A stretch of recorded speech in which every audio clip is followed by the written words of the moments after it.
聖餐日嘅做足流，教會全部就係星期四舉行，原因係因為耶穌係喺嗰個星期四晚上同門徒過呢個逾越節嘅晚餐，亦都被稱為係最後嘅晚餐。前面享受食物，係啦。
好唔好食啊？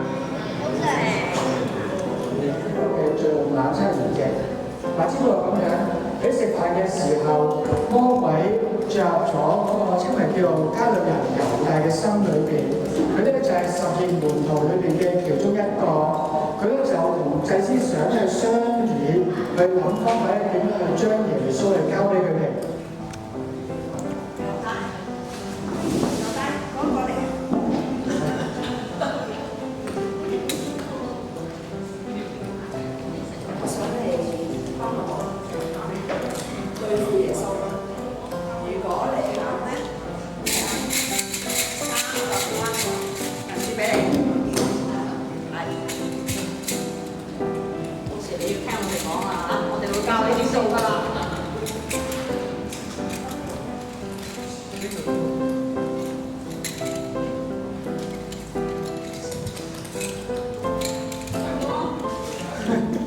因為耶穌佢話咧，過咗今晚呢一個嘅逾越節晚餐之後，佢唔可以再同大家一齊去飲呢個葡萄汁，直到神嘅國再嚟。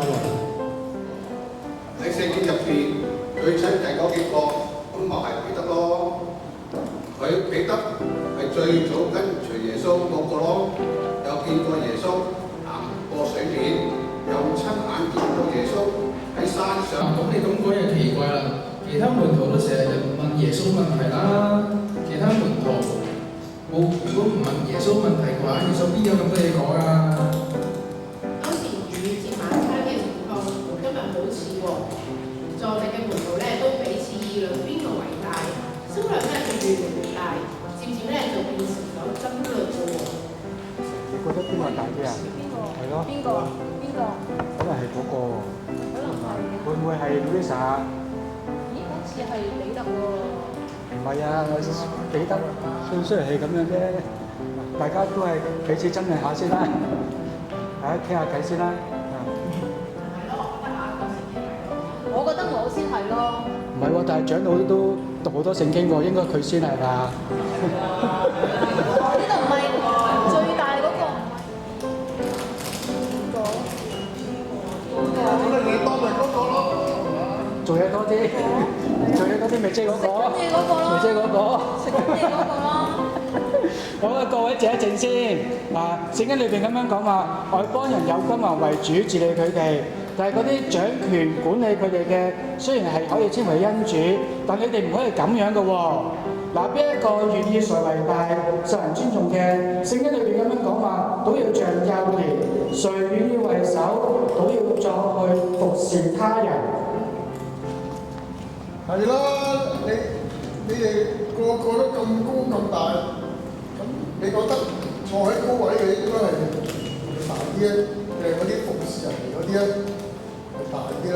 我哋每一個返到嚟教會都係要做服侍人嗰個彼此服侍，就算蝕底啲都唔緊要啦。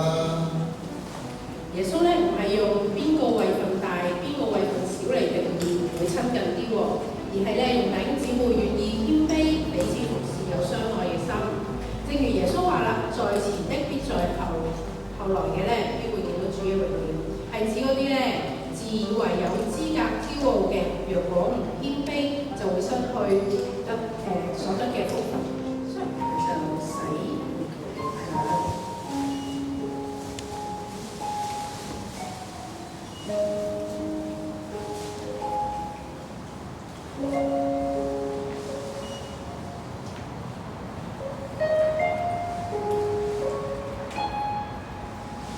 主啊，你洗我個腳啊！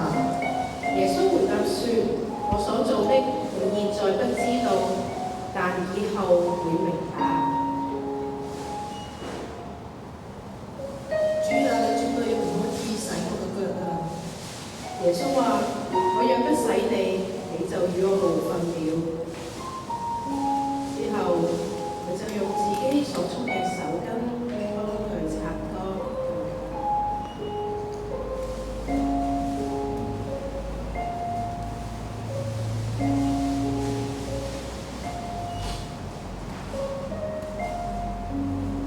耶穌喺受難前夕為門徒洗腳，成為門徒嘅榜樣。好叫咧，凡領受呢個恩典嘅人都照住佢所做嘅去做。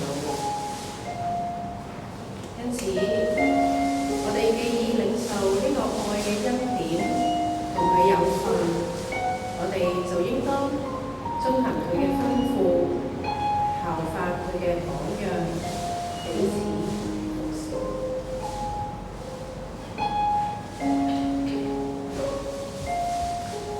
仲有冇人想過嚟洗腳，學習謙卑，彼此服侍？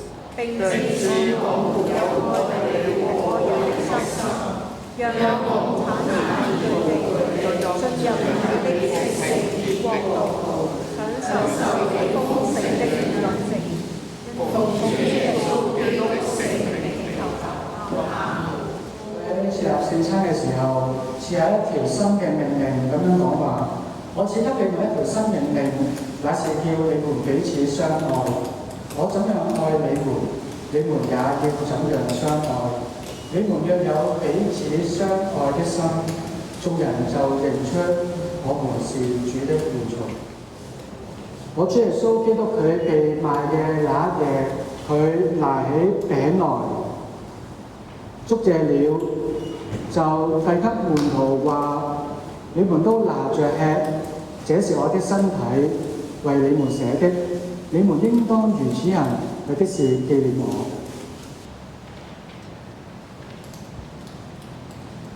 飯後也照樣拿起杯來，祝謝了，就遞給門徒話：你們都拎去飲，呢一個係佢所為我哋立約流出嚟嘅寶血，係為我哋所立約嘅心血。你們為你們流出嚟，使你們罪得赦免。你們每逢喝的時候，要如此行，有的是要紀念我。聖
耶穌向門徒話：我實實在在地告訴你們中間有一個人要賣我了。看啊，那賣我人之手與我一同在桌子上。你可唔可以話俾我哋知道主所講嗰個係邊個啊？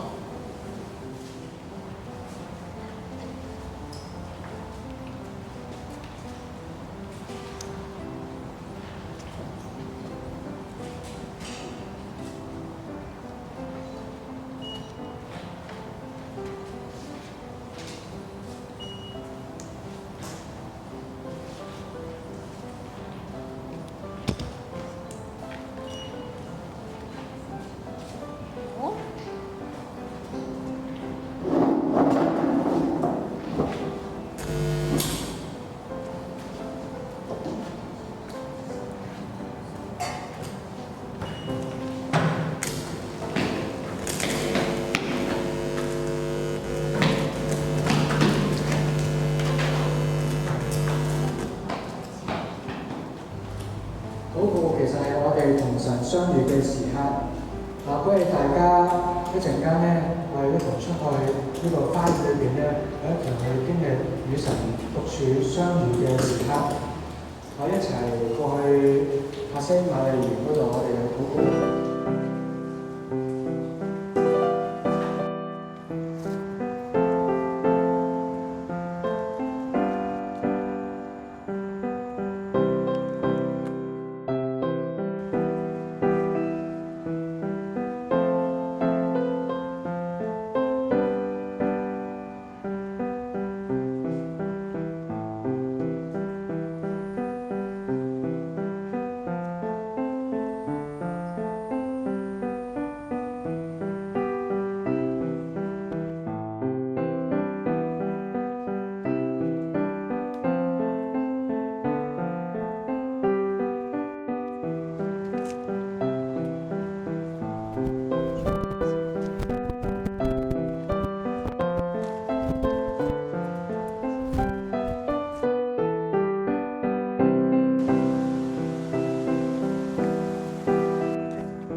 我哋咧都係帶着一個沉重嘅心情啦，去面對主耶穌基督為我哋嘅愛。咁同時之間，我哋如果係星期日要分享教會嘅聚會，祝主耶穌復活得勝，俾我哋有靈生命盼望。好，願主祝福大家。